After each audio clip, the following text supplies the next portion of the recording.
Good afternoon. I welcome on behalf of Sadhan to the fourth in the series of webinar. And this webinar deals with an important issue of microfinance in the post-COVID era, the issues relating to ratings and the outlook and the road ahead. We are glad to have Dr. Deepali Pant Joshi, ED, retired of Reserve Bank of India and a governing board member of Sadhan as a chair for this session. And we are also glad to have Mr. Shankar Chakravarti, CEO of Acuity Ratings and Research, who will be doing the introductory remarks. And later we have Mr. Vinayak Nayak and Mohit Jain from Acuity Ratings and Research, who will be doing the presentation and taking us through the various aspects of the outlook and the road ahead. We are thankful that Acuity had come forward to materialize this webinar on an important issue relating to the microfinance sector. Now I request Dr. Deepali Pant Joshi to take the session forward. Okay, thank you very much, Satish Garu. It's a great privilege to be with all of you.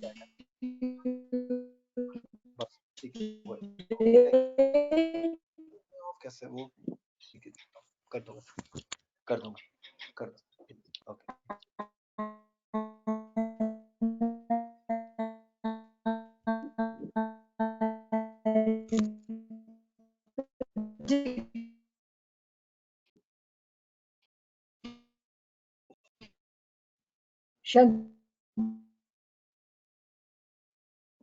Chakravarti, Mr. Vinayak Nayak, and Mr. Mohit Jain, who I understand are going to be making a presentation, presumably about their methodology. Well, rating agencies are very much in the news. I open the newspaper and I find so downgraded, sovereign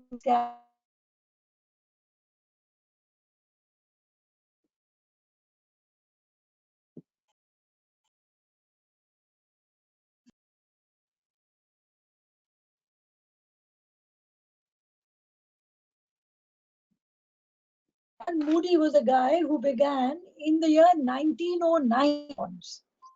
And then along came the Great Depression, and a lot of people lost a lot of money. And so rating agencies very important because rating agencies allow not only an investor to make a preferred choice between a variety of competing instruments, rating agencies also enable the rater, the person who is actually rated, to find out how he is in the comity of his peers and how strong or how weak are his assets. Essentially, it's a rating from a financial standpoint, from a debt point of view, to see the capacity of the institution or the agency which is being rated, its ability to service its debts, and its the quality of its assets which enable it to do so, the quality of its balance sheet and its innate strength.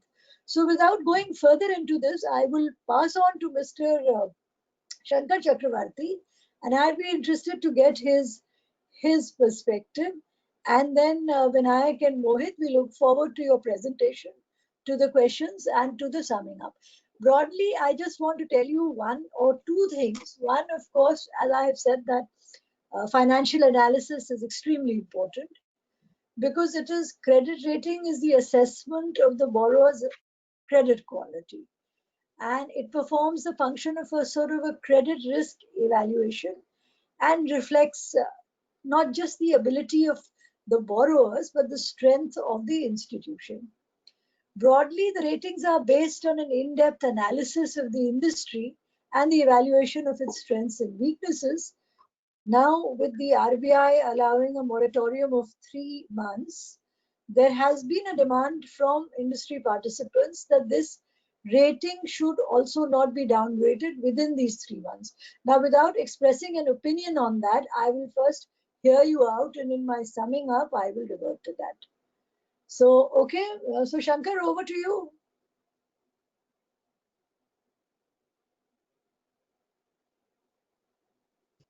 Is Shankar there, audible?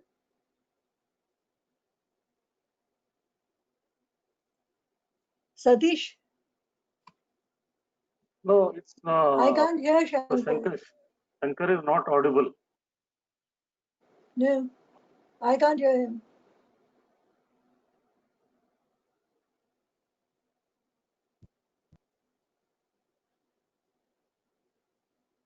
So should we just move on, segue to the presentations? Yes, Mr. Shankar, you are not audible.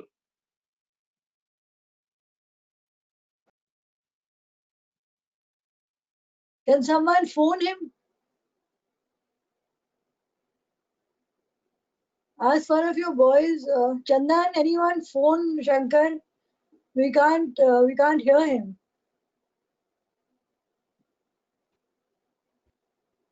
Let someone phone him.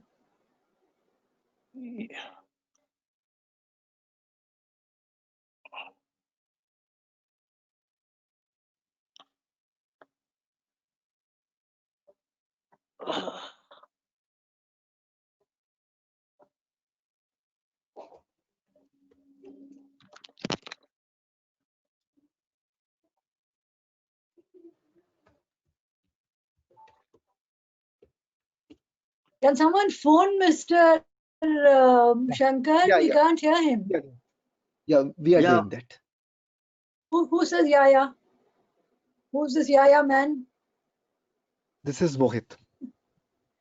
Yeah, if Hi, Mr. Mohit, Shankar is where's not able to Shankar? join, I'm calling him. You lost your boss? Okay, show us your presentation. In the meantime, I we think keep trying to connect to Shankar.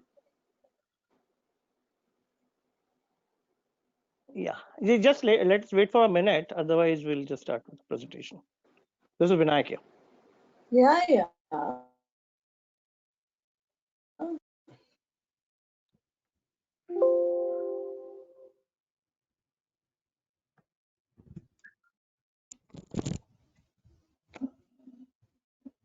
Can everyone see the presentation? Yeah, but it's in a small mode. I think we need to make it Okay, but the full. at least it can be seen. Yeah. I mean, I can just see the first frame. Yeah. Okay, we have to start, or we I have think to wait yeah, for Mohit. Shankar for presentation. Yeah, please. And in the interim, someone please try calling Mr. Shankar also, that he's not audible, so we can get his remarks after your presentation. Okay. Yeah, ma'am, that will be better. I think Mohit can start and Shankar can make some remarks at the end. I think that's better. Yeah. Okay. Good afternoon, because everyone. we've just got this 1 hour slot. Yeah. Yeah. Okay. So I think I can see start. Shankar. I can see Shankar, Yeah, I can see Shankar, but we can't but hear I him. can't hear you. Okay, There's some problem in the microphone, I think. Suman, you suggest I start? I think Mohit will start. I think. Yes, No, yes. I Shankar, think let them sort the mic. I think there is a microphone problem. Chandan is calling Shankar, I guess, to understand the issue. Okay. I think we can start the presentation and we will connect with Shankar later. Yeah. no, just 1 minute, Chandan. Just try to talk to Shankar. Try to get Shankar on board. I can see him. Yeah, ma'am. We are trying, ma'am. Yeah.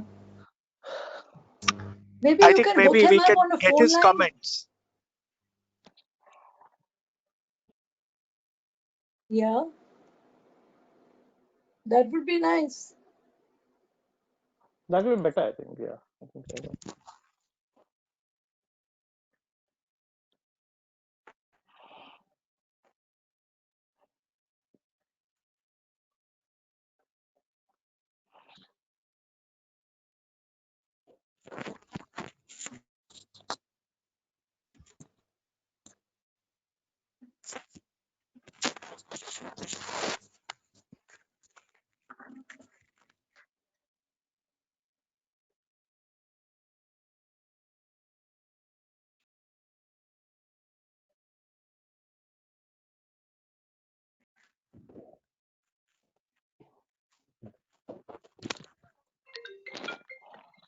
Okay. Hello. Yeah, this is Mohit, and I'm starting the presentation. Yeah, Mohit, please go. Yeah, go ahead, please. Good afternoon, everyone, and thanks to Sati for the brief introduction and the Parliament. It's a great pleasure to share with you all the equities perspective on the MFI sector. So the flow of the presentation is when we quickly touch about equity ratings, about SMERA MFI products, then we will talk about the industry and the impact of the COVID, and Vinayak will take on the equity portfolio and credit rating criterias, MFI industry challenges and key differentiators. See, equity is promoted by reputed institutions, and which includes players like Dun & Bradstreet and SIDBI, along with other nationalized PSU banks, which includes SBI, Bank of Baroda, PNB, and among private banks, ICICI and the Standard Chartered Bank. So, Equity is into rating since 2012, and till now we have rated over 4 to 5 lakh crores of the debt portfolio. This is a brief insight into our journey. So we got an accreditation from SEBI in 2011, accreditation from RBI. Post that, as I mentioned, we are into a lot of things. Our capabilities include industry research, economic research, data, demand modeling, other than rating and the regulated products. So now, very quickly, I'm coming to the theme of the presentation. Okay. Before that, we'll introduce SMERA and Microfin also. The SMERA has recently launched a platform, Microfin Analytics, which is focused on grading, research, and advisory services, which is exclusive to the MFI. So the products under Microfin Analytics designed for MFIs are MFI grading, COCA, and harmonized tool. See, as we understand, MFI is a different industry and cannot be compared with any other industry, be it manufacturing or be another NBFC, given its different social impetus. So this product is designed to carry out the ability of MFI to carry its operation in sustainable manner. It provides an independent expert assessment on MFI rated performance benchmarks against the industry. So we feel that this product facilitates market participants like banks, investors for their business and investment decisions in the MFI sector. Now, COCA stands for Code of Conduct Assessment, and it again evaluates adherence to various code of conduct measures, parameters laid down by Industry Association of MFIs like Sadhan, MFIN, and also give reference to Reserve Banks of India's fair practical practices of conduct. It's an in-depth exercise where over more than 160 parameters are assessed. Analytical team go to ground level, meet the beneficiaries, go to the branch, and try to understand the integrity, the transparency, and all other corporate governances related issues related to MFI. Combination of these two products, MFI and COCA, is harmonized COCA tool, where we get a holistic picture of the MFI in terms of their business and financial performance, as well as on their code of conduct.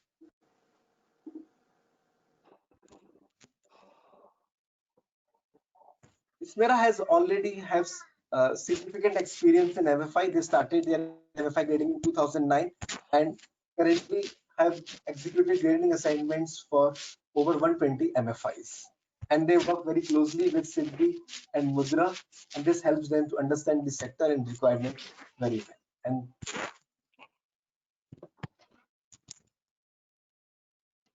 okay. So now I will come to dynamics of the sector. So as we have seen that how microfinance industry in India has evolved over the years and now stand as an important tool for financial inclusion. Just to put some data point, the MFI sector has recorded a CAGR of over 47% for a period FY15 to FY19 for their loan book. So as we can see the chart, banks hold the largest share of the portfolio in microcredit, around 40%. The next biggest contributor is NBFC MFI, which is having close to 31%.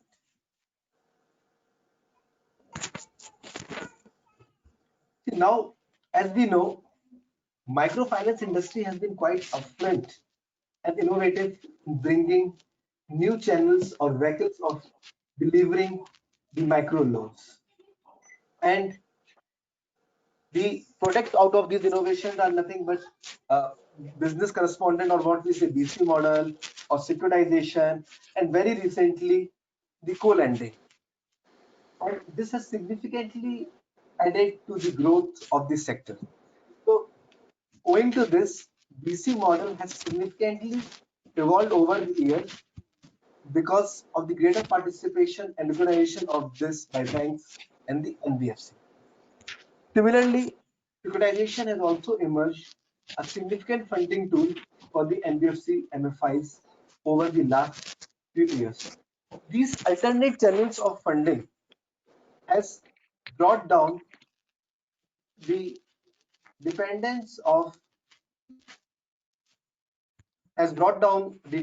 the debt funding, which is being positive for the sector. If we see the chart,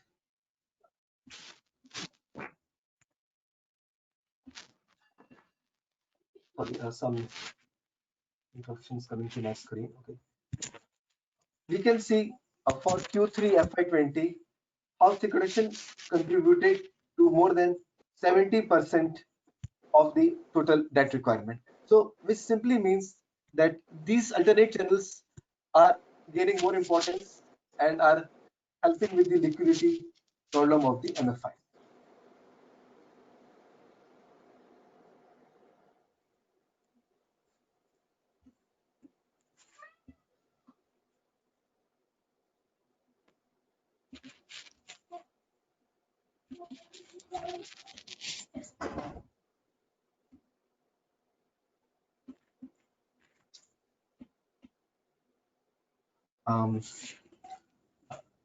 Sorry for the interruption.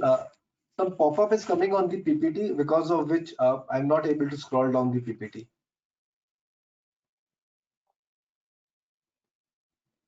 These are pop-ups from GoToWebinars.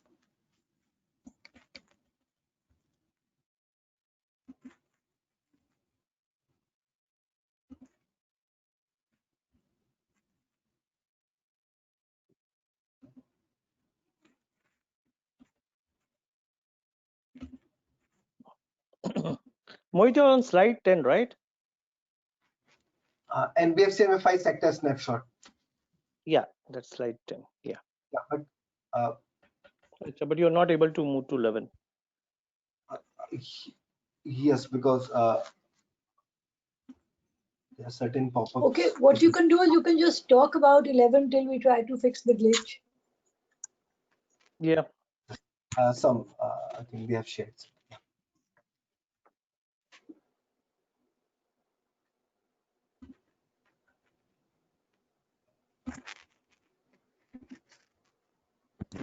There's a technical glitch. The presentation is not so it's coming. It's not. We can't share. Maybe I think someone can centralized do the PPT handling. Maybe I think that will be better.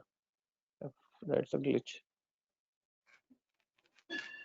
In the interim, Mohit, continue talking. Go to slide 11. Speak about slide 11 till they fix it.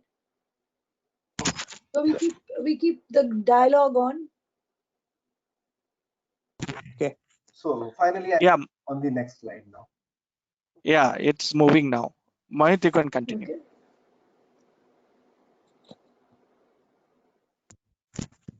Now, if we talk leverage position of, you can see through our chart that over the years the delinquency levels has increased, but you can still say that they still remain at a satisfactory level. No, we despite can't a lot of local. particular slide, Mohit. We are still stuck on slide 10. Yes, yes, yes. Yes, Are you we able have. I have got slide 11. Yes. Okay. Okay, so I was talking about the delinquency levels. So Yeah. if you see, there has been some increase in the delinquency level, but still we feel that these are moderate levels and not at high levels. And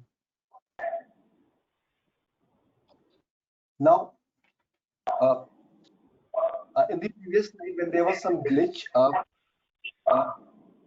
leverage position of the industry also, as denoted by that, remains at 3, uh, which is again a moderate level and gives the leeway to the sector in case there demand for fresh disbursement to grow their books. And again, when we talk about the leverage, uh, there are two reasons for why the leverage is contained at a 3 and it is showing a declining trend in spite of the increase uh, in the loan book. The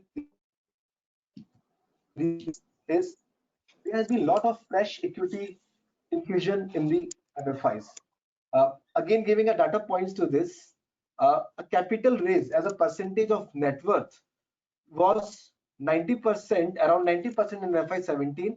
It was around 25% in FY18 and around 40% in FY19, which shows that a lot of interest in the equity capital for MFI has been there. This interest is through investors, through HNIs, and through P, which has helped the sector to maintain their leverage position. Okay, now, here comes the big question. What is the impact of the COVID on the microfinance industry? We have seen that lockdown has severely impacted the collection rate. And here in this chart, you can see some estimates of the collection rate. So these estimates are through a survey conducted by Sagan, where they surveyed around 78 MFIs, and it also incorporates the analytical discussion done by Acuity with its MFI clients. So based on this, we can see that the estimated collection rate for month of April was 8% and May was 12%, which definitely are at a historical low and compared to average rate of around 98% historically. But however, good news is that this collection rate is expected to improve in next coming months. So the expectation for July is 20 and for August is 24%. The other important point to discuss here is that it was same across all MFI irrespective of the size. It doesn't mean that larger MFIs were able to collect more, so or smaller were impacted more. So it was same across everywhere. Now the question comes about what will make how the recovery would be. So as a rating agency, we feel that recovery will not be subjected to one factor. It will have various factors like geography, extent of digitization in the collection, the income profile of the beneficiaries. So point is that it cannot be generalized for the player. These will be the micro factors will determine the collections for individual players. However, with the lockdown lifting,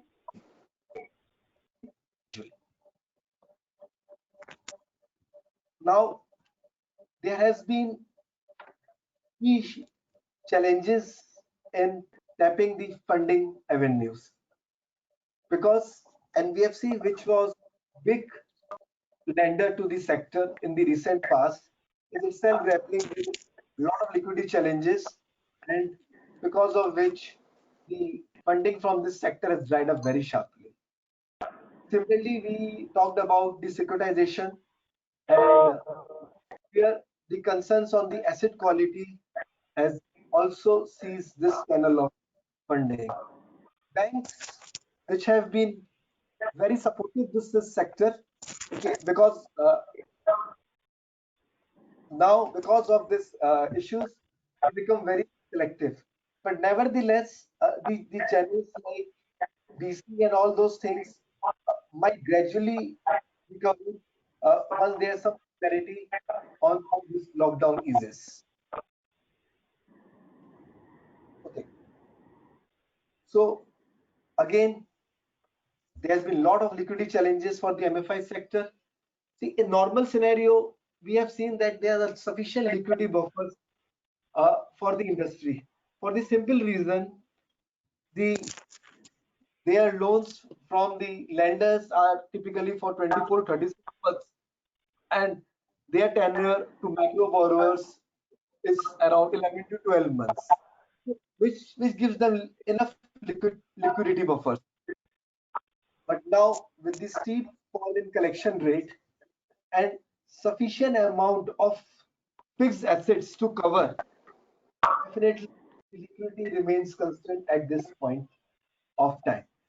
And moreover, again, as per the survey conducted by Sadhan, which was to see that uh, how many percent of MFIs can cover their administrative cost, which is administrative expenses over different months. So the finding is that only 6% of MFIs feel that they can manage their administrative cost till July or beyond July. However, this comes with the assumption that the collection rate will remain low and there would be no fresh disbursement. We have a slightly different view that now with the ease of lockdown and restart of the economic activities, this is too pessimist scenario and things will look much better uh, from for the liquidity as suggested by the survey. Now, similarly on the asset quality, since the entire book is under moratorium, uh, the real impact of the delinquencies will not come up till August.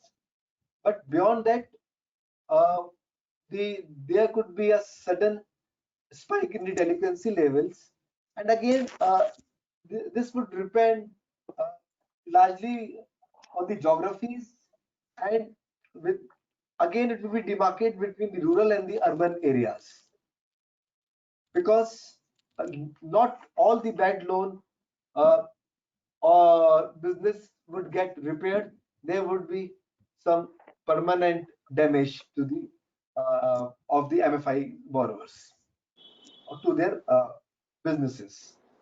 Similarly, owing to high credit cost and high provisioning, we see severe profitability impact of profitability in FY21. Now, look for disbursement.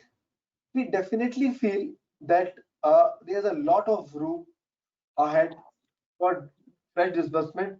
However, because of liquidity constraints, most of the MFIs will find difficult uh, to go for fresh lending. Second thing is the need for the top-up loans for the MFI beneficiaries to again restart their business operations. Will also be a major driver of the fresh disbursement.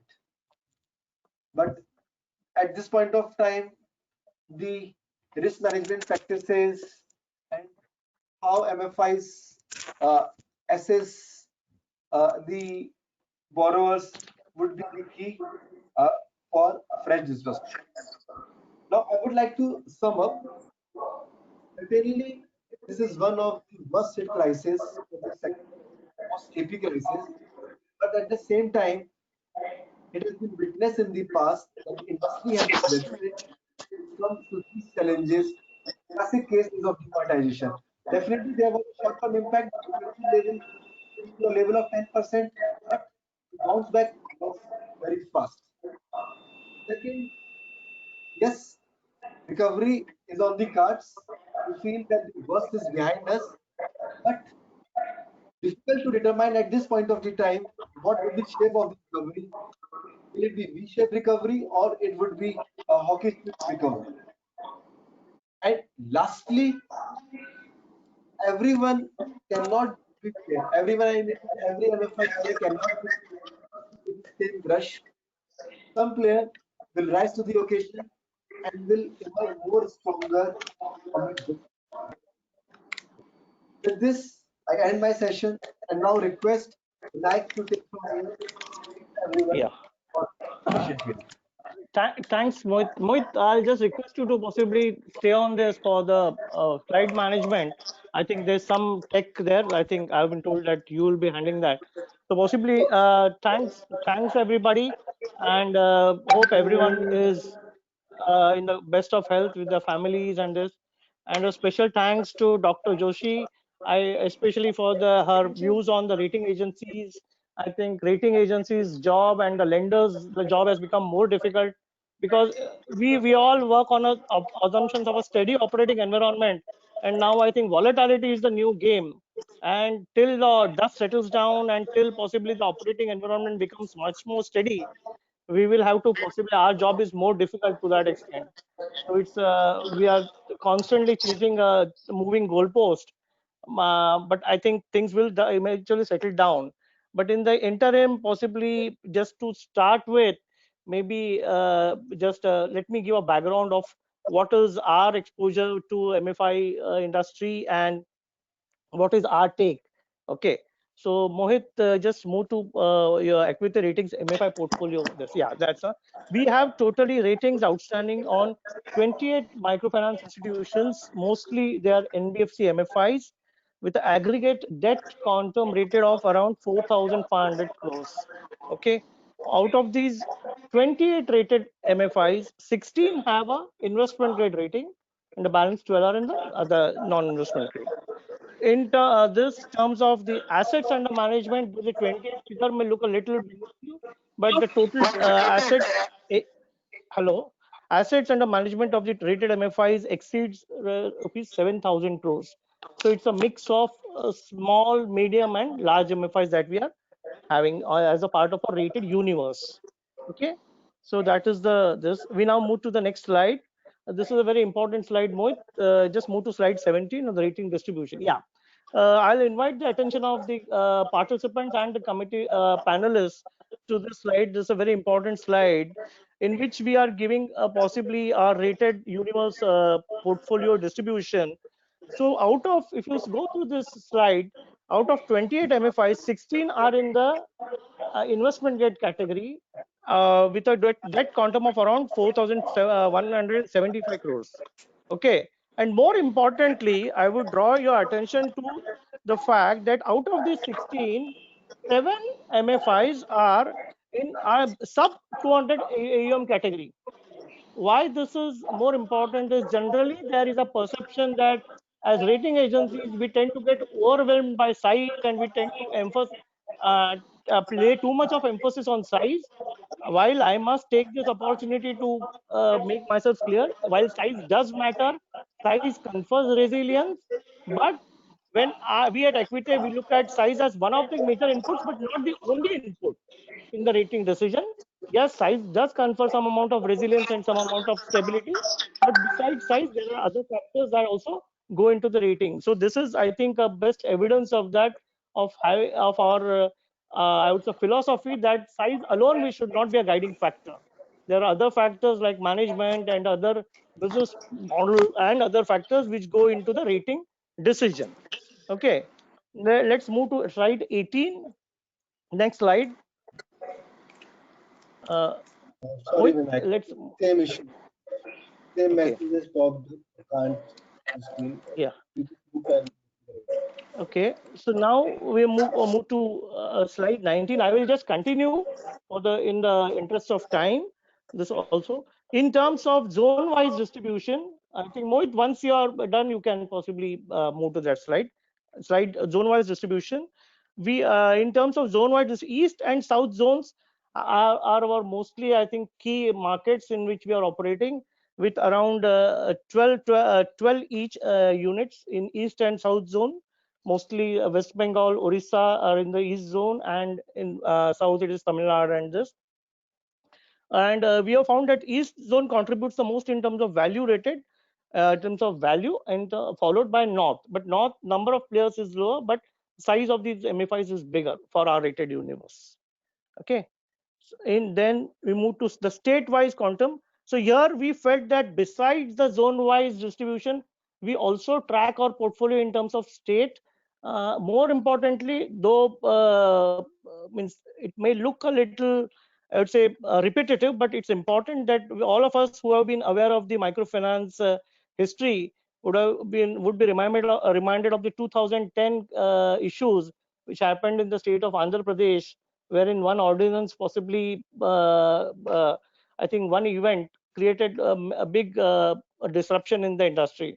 So in this case, so where the state government policies and this also play an important role in the I would say functioning of the sector, it becomes important for us as a rating agency that we track our portfolio based on a state-wise distribution also. So if you look at it on slide on the state-wise quantum, you see that West Bengal has the highest investment grade quantum with around 1670 crores, followed by UP. UP again, I must say, it's a number of players is small, but the quantum is big, larger players. But in terms of, we have a large number of players in West Bengal, small to medium size, but who are in the investment grade category. Okay. Yeah. Then we move to slide 20. Okay. Okay. Slide 21. Okay, that's in the this in terms of the AUM wise classic distribution. So if you look at it, around 80% of our clients are in the less than 200 category AUM. This so it goes without saying that we are very much active in the low and medium MFI category. It's we believe that it's more an ability of our it's a vindication of our ability to understand the nuances of the low and medium size MFIs, and the vindication of the faith of these players in us, in our ability to understand their business model or understand the strengths of their business model at that stage or at the very initial infancy stage of their development. Because once a company grows in size and it develops a certain amount of resilience, yes, there will be takers, there will be lenders, there will be investors also. But an ability to assess an MFI at a very initial stage in its, I would say, life cycle, and possibly take the right calls based on that, I think assessment is very important. So in terms of this, less than 100 crores, we have around 16 rated clients. 100 to 500 we have got 8, and greater than 500 we have 4. Okay, that is the brief, I would say, slides on our rated universe. So now we move to the rating criteria. Broadly, it will be, when we are doing an assessment, conducting an assessment of the MFIs, it's a most mix of financial and non-financial factors. In the non-financial factors, more importantly, we look at, one is geographic diversification of the portfolio, the diversification in the loan cycle, their line of activity of the borrowers, and then the line of activity. Let me just give an elaboration why these nuances are looked at, because sometimes we have observed that these are event specific issues that may erupt in which impact the NBFCs. So typically, if you are if a particular MFI is in a particular region, say in a trade supporting the zari manufacturers in a particular region of, say, West Bengal, or supporting some I would say traders and this who are in a leather belt, any I would say any disruption in the main mother industry of that region, which could be the main primary source of occupation of that region, can cause a disruption in all the MFIs. So these MFIs, we understand they are very much prone to these sort of risks also, event risks also, besides the natural calamities, which all of us know, whether it's a cyclone Gaja or any other cyclones or calamities or Amphan, or these are separate natural calamities. But besides natural calamities, maybe some regulatory disruptions or some other industry level disruptions which can affect one class of borrowers who are linked to one particular industry can also have an impact on the asset quality of the MFI. So we also track when we are assessing a MFI, we look at those aspects also. So that is as regards the in terms of geographic diversification, everyone knows it's a I think a no-brainer that better a more diversified loan book will be slightly much more preferred by a lender than a excessively concentrated loan book. Okay, in terms of loan cycle also, maybe how many are in the first cycle borrowers, how many are second cycles. We have seen some of our MFIs having borrower cycles up to 5, 6, 7, 8 cycles also. And that is on the operating parameters. In terms of the management parameters, we look at maybe who are the people behind the company, what is the level of expertise that they bring to the table, who are the investors, is it a diverse set of investors. We also look at the quality of the investors, whether who are there, because we all know that there are many international say foundations, say in terms of the whether it's a Bill and Melinda Gates Foundation, Michael Schunnell Foundation, or this, who are supporting some of the MFIs in a big way. So we also look at the quality of the investors who are supporting this there in at times we talk to some of these investors in terms of their take on the business or their take on the way the business is been conducted, to get their view. So that also aspects get considered.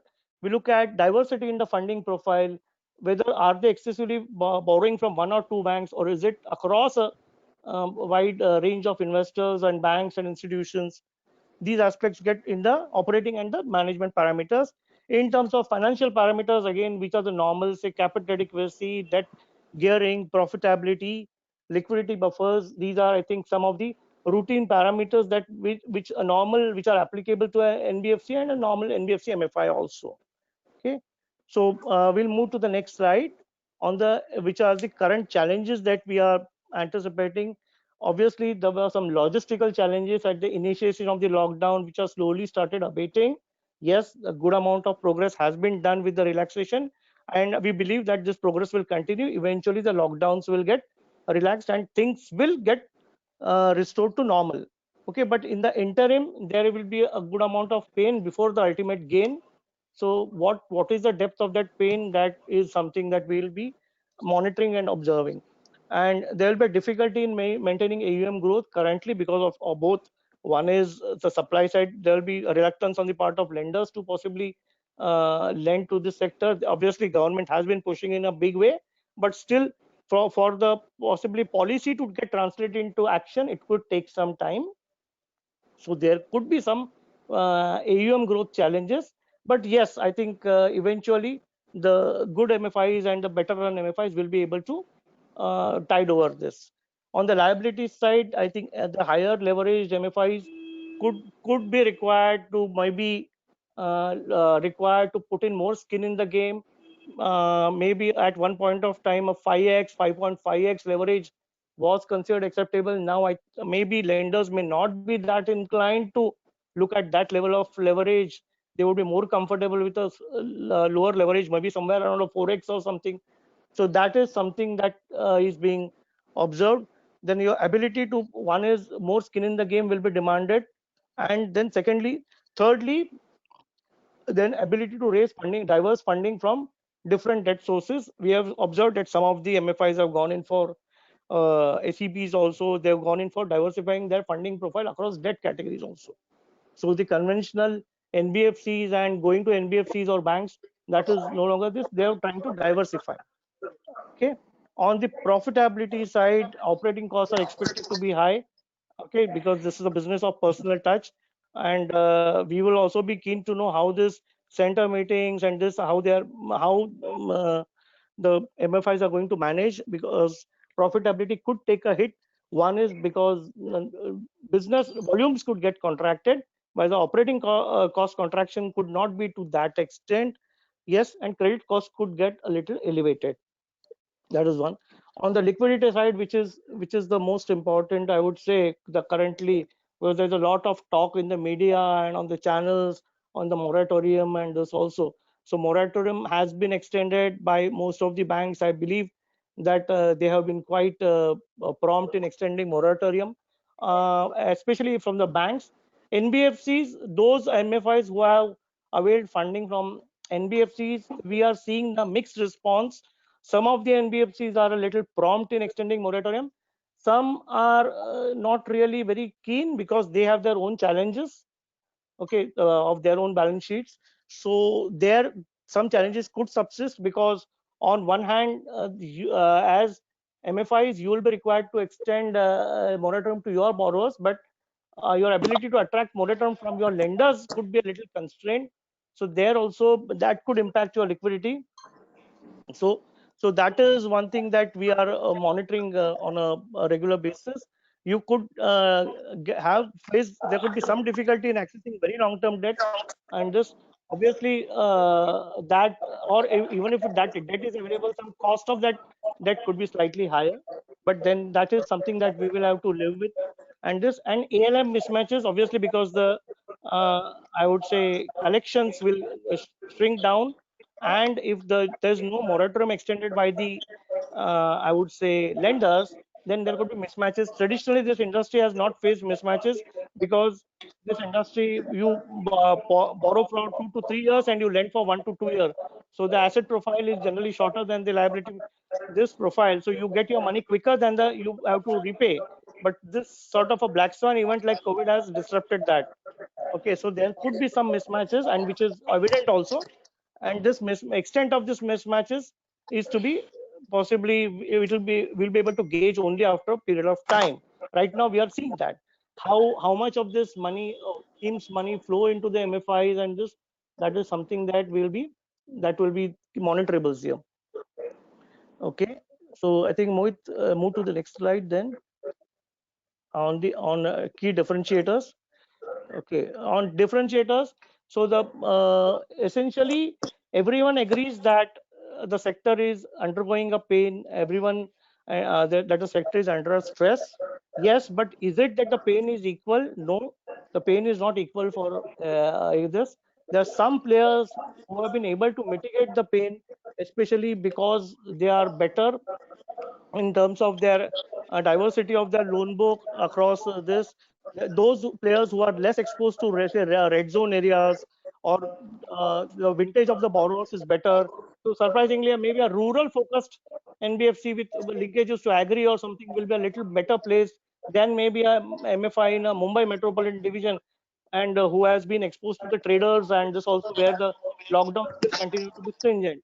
Okay, so that is one. I felt that this on a financial parameters, maybe anything beyond a getting of 4 or this, I actually, that's a thumb rule. I would say benchmark. This could possibly face some challenges, increasing challenges, whereas the lower I would say levered MFIs should not face much problems. In terms of I would say diversive funding profile, those who have a good amount of off-book exposures and good arrangements, I would say arrangements with banks and other NBFCs under BC arrangements or securitization or under PTCs, they will continue to benefit. They will continue to benefit because eventually interest will start coming in, and their relationships with these banks and this under the BC arrangements or the under by say sale of DA pools under DA arrangements or PTCs, they will be able to leverage that. Okay, but for the new players, making new connections would be difficult. Okay, so there we are also looking at those players where there's a good amount of off book I would say exposures are very high. Okay, these we feel will be less impacted. Okay, and I think on the higher impact is obviously the excessive concentration in one geography and in excessive leverage, because what we feel is in terms of excessive concentration in one geography today, if we are diversified across a geography, in terms of your securitization also, it helps you in flexibility, because of maybe a pool buyer of your pool asset could be interested in a diversified pool, because he would also be interested in de-risking. Okay, so these are some subtle nuances that we look into. Right now, things are bad on the asset quality front. They are improving, but improvement has started, but a lot of improvement needs to be done. Okay, so to put it, I would say, I will just say in a nutshell, yes, a clear visibility should be established maybe after September. Gradually, in the meantime, in terms of collection efficiency, what will be the new norm? What will be the new norm of collection efficiency? How much of this damage of the portfolio is permanent? Because we would like to believe this sector has shown tremendous resilience in the past, whether it's a Gaja or whether it's a Demon or whether it's a this, the sector has bounced back. This time, things have also, we are sure that it will bounce back, but what will be the extent of the bounce back, whether all the players will be able to bounce back, that we will have to examine. But this time the problem is a little more rooted, more pan India. Okay, and here that is something that we do. Maybe once the collection efficiency moves to more reasonable normal levels, then I think a clear I would say clarity will emerge. In the meantime, our focus will be on these other subtle nuances to look at the these MFI players. Okay, so yes, the recovery will be good. Recovery is hopeful, but as to again quote Mohit, whether it's a V-shaped recovery, U-shaped recovery, W-shaped, or else whether it's a swoosh, that is something that all of us will have to wait and watch. But in the we just hope that, and we are hopeful that this will be a temporary gain, and this sector will pain, and the sector will eventually come out of this crisis and come out much more stronger, which will inspire the confidence among the lenders, and again they can expect a good amount of I would say support from the lenders as they have got in the past. Okay, thank you. That's it. Yeah, can you hear me now? Yeah, Shankar. Okay. Good. Yeah, Yes, Shankar, we finally. are very happy to welcome you to the land of the living. Now let us Yeah, have your yeah. views. Thank you so Yes, much, ma'am. good. I'm sorry for the glitch, though I am not sure, No, not at all. how Please did come. this glitch happen. But I have joined the audio through a separate call and the video through my laptop now. So hopefully this will work. First of all, thanks to Yeah, everybody excellent. in Sadhan, to Shaibal, who discussed with me some time back certain concerns regarding the industry. I would like to also thank Ms. Joshi and Dr. Satish for being here and giving a nice introduction. The idea of this conversation was, irrespective of the companies in the rating industry, I think a lot of concerns has been shared about the performance of the MFI sector. So what we are seeing now is a once in 100-year event, and naturally when such events take place, the impact is felt first in the lower strata of the economy, and then the snowballing effect or the domino effect starts impacting the affluent classes. So naturally the concerns were there, but I wanted to share a few counter arguments in favor of the industry, which is my personal view, you can say, but these are things which are very practical thoughts which people have to keep in mind. So first of all, we have to remember that the entire country's infrastructure is still intact. It's not a crisis or like an earthquake or a flood where all the infrastructure has been destroyed, roads are gone, or factories have been taken down. It is not like that. Our factories are still standing. So hopefully activities in the economy will very quickly be able to recover once the effects of the lockdown is over. we have a risk of seeing, once I'm hopeful that we are probably very close to the first peak of COVID, and unless we have a second peak, probably things can take a faster recovery path from here, which is what sounds very logical at this point of time. Second thing, what we have to remember is that while the government has not come up with a very encouraging direct stimulus program for the segment, for the industrial segments, the target segment of the MFIs are certainly going to receive support from the government. So the government's entitlement programs are already announced. This is a segment which none of the policymakers will be able to ignore. So the first line of support, if a segment of the economy is going to receive, will be this particular segment. So coupled with these two factors, I think we'll have to watch and not start running like headless chicken to try and downgrade every MFI that are around. In terms of our rating process, also we have clearly articulated that our stand will be, in terms of review, we'll of course conduct the reviews. We'll of course look at, keep a close eye on what is happening in the sector, but we will not apply the downgrade, the criteria for downgrade on a black and white basis. So this is where we have taken a lot of liberty in applying our judgment, unlike in good times when we apply our criteria literally in a black and white manner. So that is something that we have already done.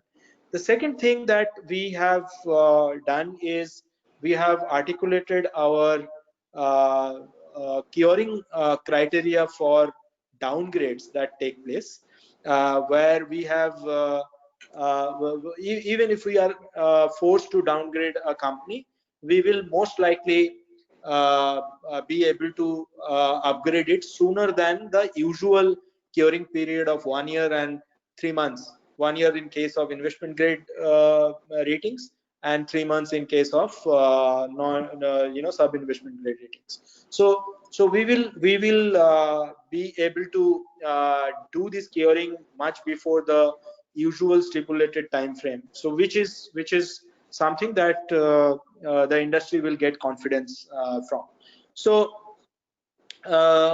this is what broadly is going to guide our actions on these in these sectors.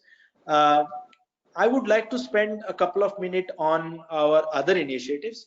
A lot of MFIs, especially the startups and the relatively new ones without a lot of history and relatively smaller asset under management, they face this problem of the traditional rating grades not being satisfactory or not being good enough for availing a bank loan. Now this is a very big challenge, but the current rating criteria for bank loan ratings or bond ratings, they cannot really differentiate between a small MFI and a large MFI, or a small company and the Reliances of the world. There is no scope in that criteria.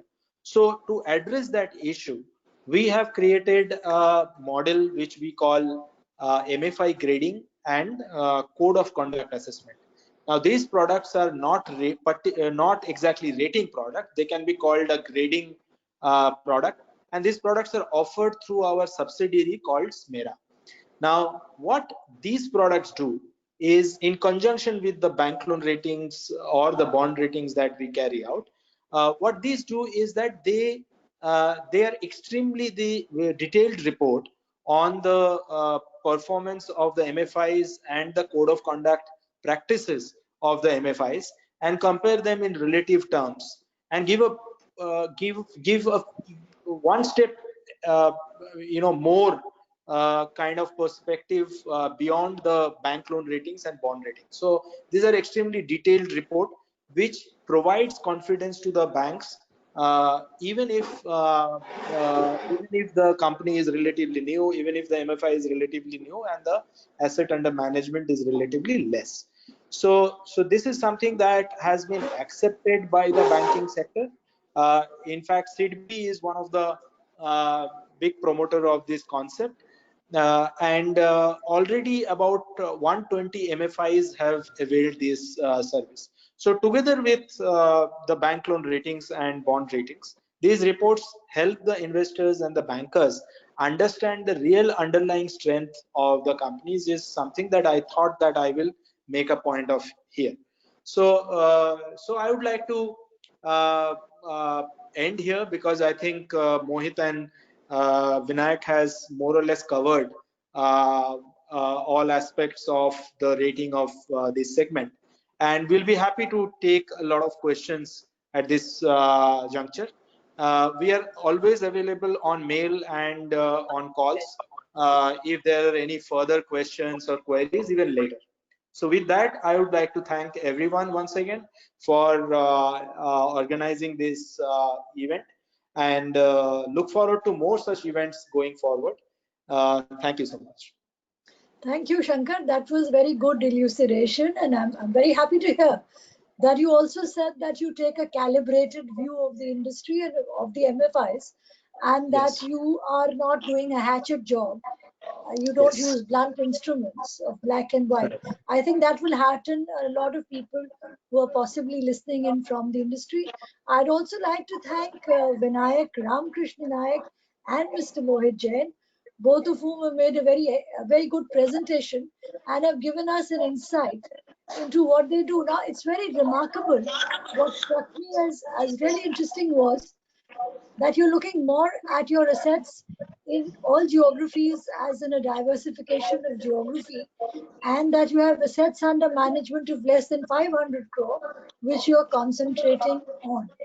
And you also explain that like all rating agencies, you look at business analysis, financial analysis, management evaluation, and the fundamental rating, but you are also interested in the line of work so that there is no covariate risk which impacts what you do. So I found that very interesting, and thank you very much. Now, Satish Garu, you've been remarkably silent, so I'll request you to make a few remarks before we segue into the questions. So, Mr. Satish, please. Yeah. Yeah, no, I would only say that we had a comprehensive view of the criteria which Equity and SMERA use for assessing the microfinance sector, and that's what we expect, that rather than jump into conclusion, you take a more nuanced view of the institutions and their issues. So that's something heartening. So beyond that, I would only say that we can now take up the questions. A lot of interesting questions are there. If Vinayak and Mohit, if you are able to see the questions in the chat box, can you pick up and try to answer them? Do I have to click the chat box to see? Because I can just see a number 16. How do I get the questions? I am able to see the questions. So I'm I not. can. So how do I see them? How do I see the questions? Or can I will read out those questions so that the panelists can answer. Yeah, that's all right. And also ask to whom the question is directed. No, I think all of them can, because all of them relate to the rating related issues. So the first question is that what would be the main criteria post COVID which the rating agencies would like to assess MFIs? What are the new indicators which can be added? That's the first question. So Suman and Vinayak, would you like to take this up? Yeah. Yeah, Vinayak, you can go ahead.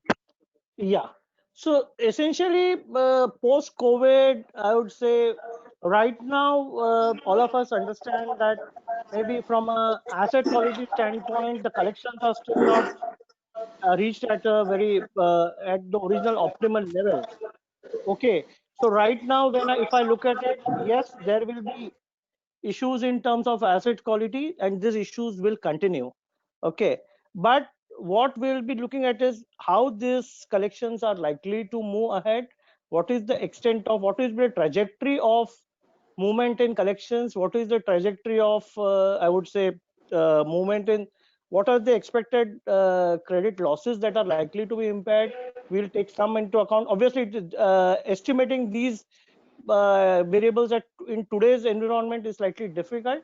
Yes, from the asset side, we will be looking at these aspects a little more closely. More importantly, right now, we will be focusing a little more on liquidity. Right now, because liquidity is of paramount importance, because if we live today, we learn tomorrow. I will say that's more important. So liquidity, how the MFI is more, so right, if it's immediate next say 6 months, liquidity will be of paramount importance. How are you managing your liquidity? What are the liquidity buffers available? Is the promoter likely to pump in more money? Is there a possibly plan to pump in more of long-term debt to support the immediate requirements? That will be paramount, besides the regular parameters that we are looking into. But presently, over the next initial, I would say next 1 or 2 quarters, liquidity will be monitored much more closely than it used to be monitored. Okay, so Vinayak, I'll simplify in 2 sentences. What you're Yep. saying is that you will look at debt sustainability even in the most stressed scenario. That is one. And you also want to look at the vulnerabilities and going forward, Yeah. how soon, how quickly is there a recovery in the sector? Yeah. When is it going to be Because business as usual? absolutely, Okay, I next will say question. absolutely bang on. Thank you. Let's go to the next question. This is quite an interesting question because one of the things which the COVID pandemic has thrown up is a better housing even at the lower end of the economic class, that which ensures the proper healthy living conditions and all. So one of the things which the microfinance sector is also looking at is improving in the housing space, affordable housing, So and what's all the these areas. question? So the issue here is that what would be the assessment of rating agencies with regard to housing or the related products as finance for MFIs in the light of COVID-19? Any idea at present which the rating agencies are forming on this type of a product? That is the question from one of the participants. Yeah. Yeah, Suman Chaudhary here. I will just take this question. Yes, I understand that, we understand that there are microfinance companies who are looking at opportunities in micro housing, and that is something that is very important from the aspect of, financial inclusion and access to such funds to the class of borrowers. Now, the important issue is that this will obviously be longer term loans. This will not be a shorter term loan that No typically that's the, hello. Yeah, Suman, we are hearing you. Yeah, typically, the loans are 18 months, 24 months. That's the typical tenure of a loan cycle, right? In microfinance. When you're talking about affordable housing or micro housing loans, then the tenure has to be much longer. I think from a rating agency's perspective, naturally the risk profile of the loans will be higher, and therefore it will be looked into a little different manner Good. from the traditional microfinance loans, which are working capital for small businesses typically, which are much shorter tenure. So obviously that will be important. Many of the borrowers, their ability to service such long-term loans, that will also become important while we are assessing that. Okay, let me give you the regulator's jaundiced eye also. You are all aware of what happened, how the great economic crisis of 2008 unfolded. So the regulator will also be a little wary in giving permissions for low-income housing for the reasons which you mentioned.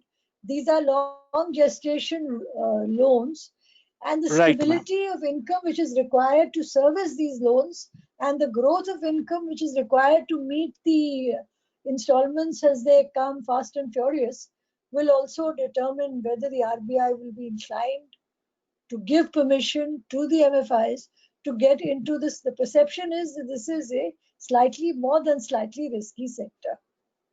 Absolutely. Yes. Yeah. Right. Yeah. The next question is whether if in a certain geography there is a concentration of portfolio of other MFIs and banks, is that also a part of the rating criteria? Vinayak, I you want think to? we typically, I'll tell you, banks and NBFCs will focus on areas where there is a potential.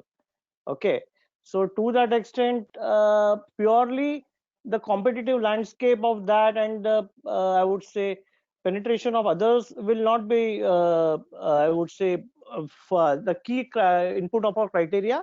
But yes, there are certain underpenetrated areas, and if banks are going into a new this, I think we look at it from in a slightly nuanced manner. So concentration, when we say concentration, it's more of a concentration of that of our MFI to that geography. So it's quite possible that you're operating in a slightly much more area, like say Mumbai, or where there is or Tamil Nadu, some districts where there's already an existing focus. But I don't think that should be a major issue as long as you're able to maintain your asset quality and there's enough business I for everyone. A slightly different nuance I will add here is that I think if I've understood the question, that the regulations that are applicable for NBFC MFIs under the regulatory framework of RBI, some of them may not be applicable for small finance banks or for the commercial banks or for the I NBFCs. think there are two issues Now, here. Yeah. yeah. So the issue is that sometimes the risk of multiple lending, which is something that the sector is guarding against. The sector is guarding against Correct. excessive leverage at the personal level. That may get a little diluted when all the segments, banks, NBFCs, MFIs, they are all very concentrated in a particular geography. Yes, that can be a potential risk when there is too much of But I competition think among these. I think the agencies like Southern will ensure that all their members ensure that there's no over-indebtedness of the borrowers and there's a responsible lending followed. Right. Southern can ensure among their Now, in the borrowers, or presentation which was made, yeah, ma'am. yeah. No, I want to flag a different issue. This is a very valuable point which you raised. But in the presentation which was made, there was a stress on the line of work. Now, what he basically meant was he was talking in terms of covariate risk. He was not talking in terms of competitive bidding or competitive raising of rates or lowering of rates, or basically what we saw in the Andhra crisis, the same goldfish bowl and everybody trying to jump into that. So that's something which is very avoidable, especially when there is huge business opportunity in the country, and that would also be depriving a lot of people of credit which they really require. The point about covariate risk was very valid, because if it's an area where there is going to be, say, a pocket in Andhra where there is a drought, then the entire segment will face that. So Right. line of work to that extent becomes much more important. Yeah. Right. Absolutely. Third So question, Satish.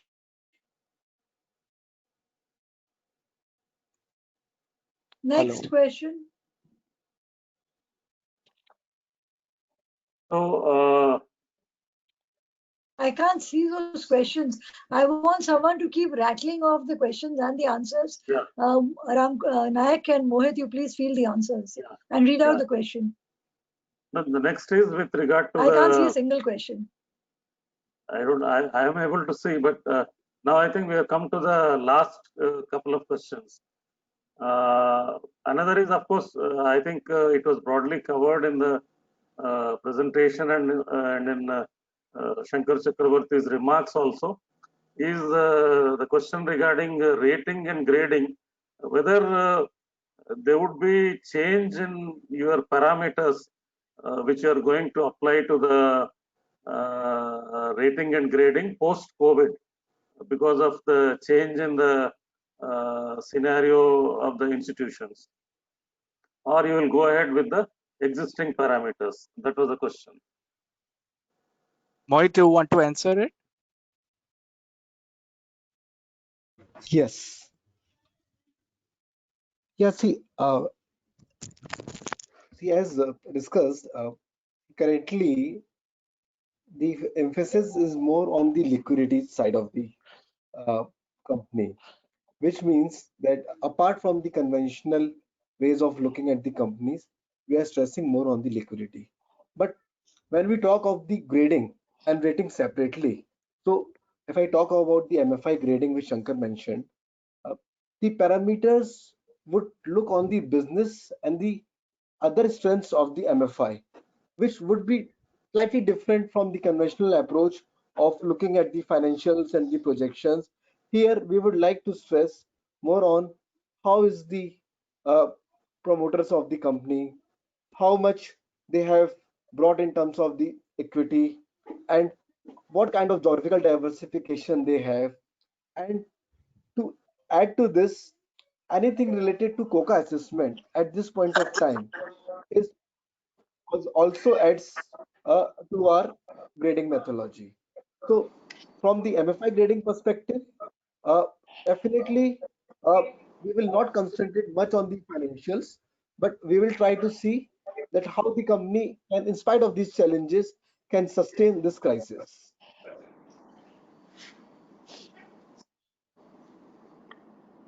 Now, only these are the questions. Dr. Dipali, would you like to make closing remarks from the chair?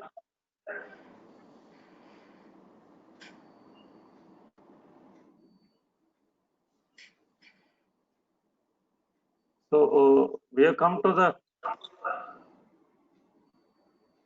close of the session. Dr. Joshi. See, essentially, you'll have to look at the risks long term, how quick is it? And as Shankar very right, he's going to do also. So it's a holistic picture which he will take. Yeah, I just close by, of course, firstly, I want to be sure that we've answered all the questions. And if anybody has any other question, they can ask us. No, these are all the questions. So you can make your closing remarks from the chair side. All right, very good.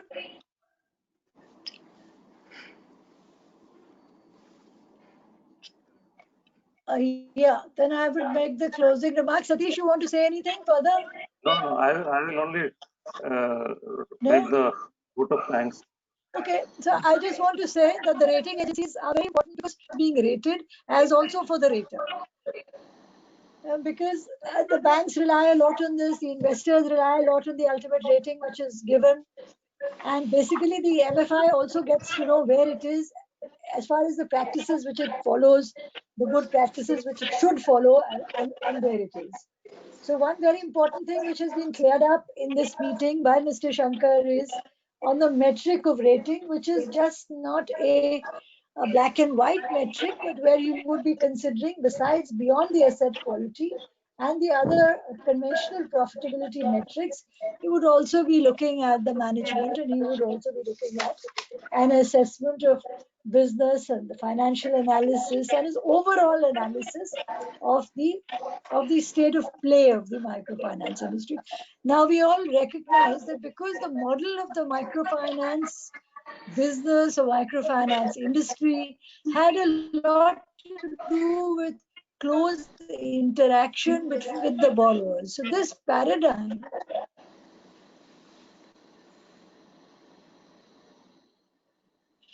is undergoing, will tell us, because whether we survive or revive, and that's the title of your webinar today.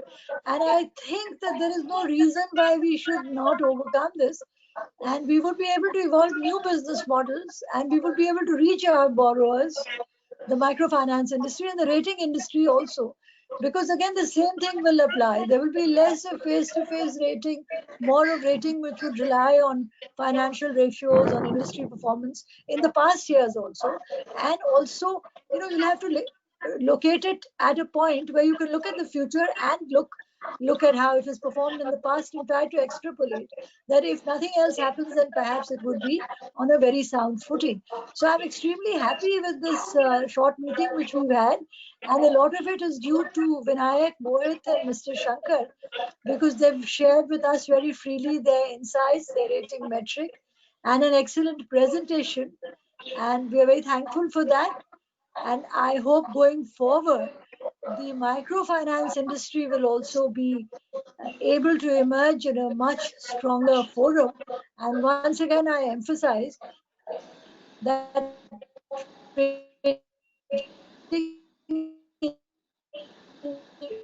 agencies will only grow in importance. Now, there seems to be a move by the rating agencies to have themselves declared as an industry. It will never work, because they cannot have any one view. Of course, the standards broadly will remain the same, but the fineness of grading within the standards will also determine the perspicacity of the rating agency, and it is impossible for the rating agency to completely predict where there's going to be a default and where there's going to be success. So let us see how that works out, how this whole idea of having uniform standards works out. I would much rather go with Mr. Shankar's no black and white standards. And yes, indeed, this has led to a lot of food for thought, and I wish you all the very best in the days to come.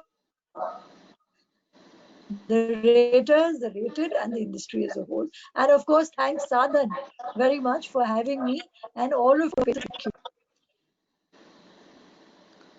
So, thank you from Sadhan side. Okay, Satish. Yeah, from Sadhan side, I would like to thank Acuity Ratings and Research for coming forward to share their perspective on the rating and related issues with the microfinance sector. I would like to thank Mr. Shankar Chakravarti. So friends from Acuity, convey my regards to Mr. Mundra, your chairman. Thank you, ma'am. Thank you, Dr. Joshi. Shankar and his team, Vinayak Nayak and Mohit Jain, and also Suman, who also chipped in with answers for some of the questions. And thank you, Dr. Satish. Yeah, and our thanks to Dr. Deepali Pant Joshi, our friend and guide, though she has been for long years with RBI, and now we are glad that she is on our governing board of Sadhan. I thank her for sharing this session and also bringing her perspective as a former regulator. Thank you, one and all. Thank you everyone. Thanks. Look forward to meeting you in person. Thanks. Certainly. Yeah, certainly. With great pleasure. Thank you. Thanks. Thank you. Bye.